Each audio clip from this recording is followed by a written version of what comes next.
Right, this one's a weird one. You may not think it is from seeing the title and thumbnail, but it is. I'm not talking to some hypothetical audience today. I'm talking to you, my 12 concurrent viewers, though I am also talking to that hypothetical audience as well. Why should you watch Mushoku Tensei, the grandfather of all crappy isekais? Mushoku Tensei is about some fat otaku loser NEET. If you don't understand half those words, it's fine. He's a guy that refuses to leave his bedroom and spends all day watching anime and reading light novels. The story follows him going through his I'ma stop lying before I start. So this NEET decides to stay in his bedroom for 25 years, I believe. Well, there isn't an actual number, I'm just doing maths. Instead of going to his parents' funeral when he's 40, he decides to watch Boku no Pico, and you know what happens when you watch Boku no Pico.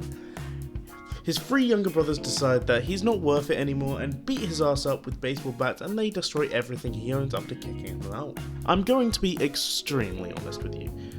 The only thought I had during this entire scene is that he probably smelt like crap. He then proceeds to not shout at teens in the middle of the road to get them out of the way, but instead tank the hit himself. After a couple minutes of dying in the hospital, he is revived into a new world as a child. Then he proceeds to have shenanigans.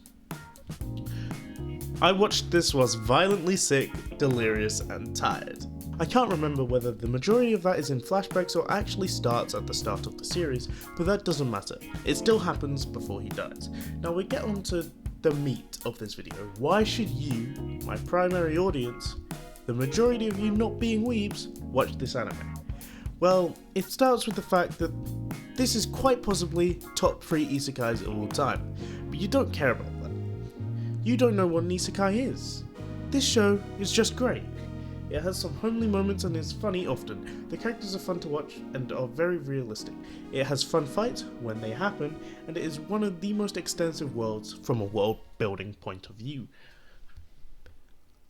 I know people don't tend to watch this far, so that's why I put all of this here. It is the best you will get out of isekais nowadays.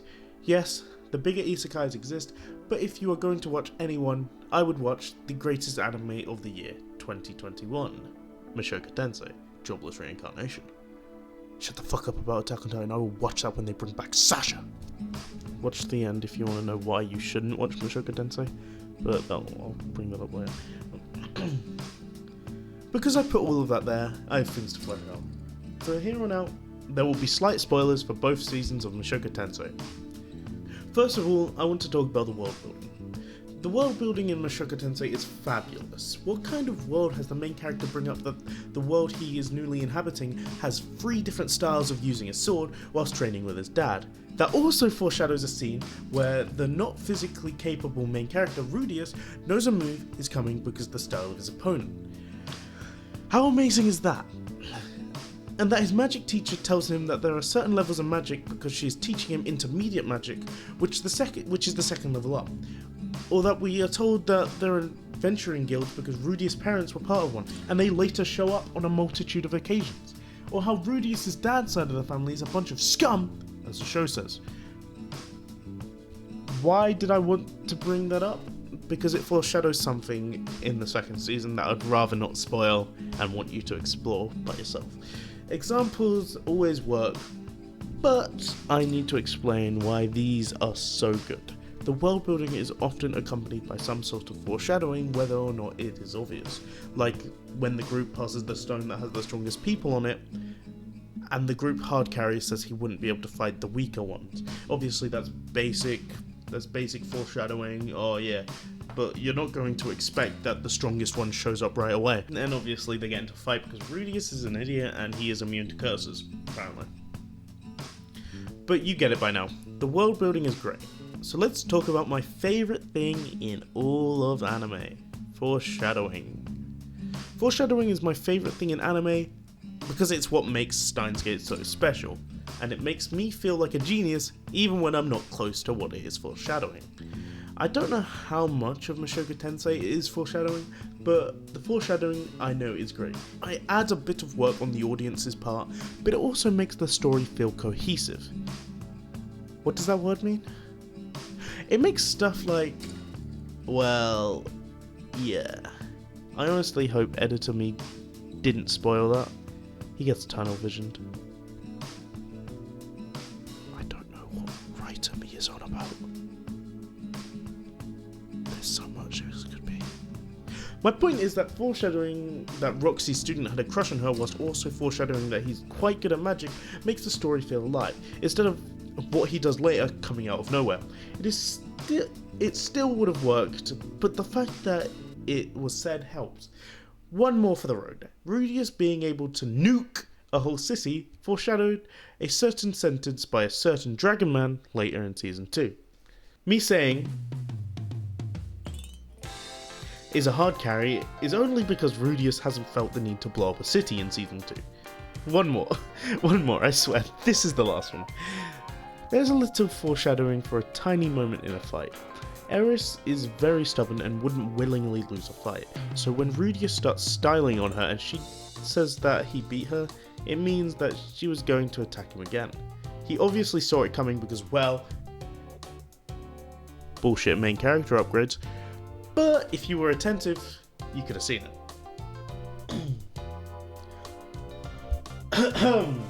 I didn't want to talk about the characters because that's its own video, so let's talk about something that will be in a video soon, but it's important. It won't be. If you have got this far, well done. It is about Rudius' past life. I thought I'd end this video with the greatest example of it. Rudius in his past life was by far one of the most imperfect people. He was a dickhead. Psych!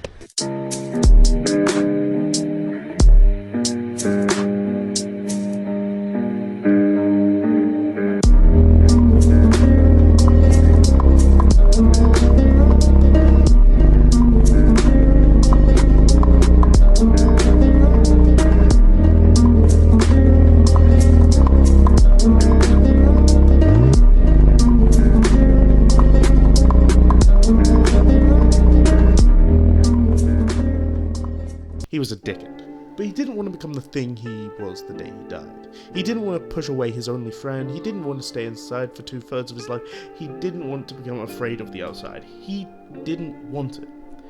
At the start, he just tried to do his best. He did what he thought was right, and he was punished for it severely. No one deserves what he got. At first, you can tell the people around him felt pity, which grew to disgust as he grew older. His pride and hubris caused all his problems he dealt with in his past life, except for the catalyst to said problems. His character being so thoroughly explored, even though the person is technically dead, is amazing. And this person happens to explain all the quirks of Rudius. Rudius thinking this person is so disgusting and he hates him shows that he believes he grew past all of the disgusting problems of being a NEET, but by the end he retracts to being the exact same because of one thing. It takes one thing to kill him on the inside. It takes one thing to make him think of his past and wonder how he got to the point he is at. But it also takes one thing to get him out of that feeling as well. The feeling he didn't have for his previous family, like his siblings he hated. He had his new ones. Even if they didn't really deserve it, it's his one. The mention of Paul means I need to finish this video. So, Papa Mushoku is an amazing show that has beautiful character development and is beautiful. It is a good show, just watch it. My 12 concurrent viewers. You know the drill. I'm gonna play some Tetris. But before that, I need to stop you right there. Oh my god, I can hear me. That's disgusting. Okay. What I was going to say is that Rudius is basically a pedophile after he reincarnates, because he's in the body of a child that he sees Sylphia and says, Sylphie, and says that she will make a good wife, and he'll basically groom her into become his perfect wife. The original one was about Eris, but I don't think you said anything about Eris, and I got the characters or the scenes messed up, so I hate hearing myself. Let me get this over with. All I wanted to say, if you don't like that, probably just ignore it, or just don't watch Mushoku Tensei. That's it. Thank you.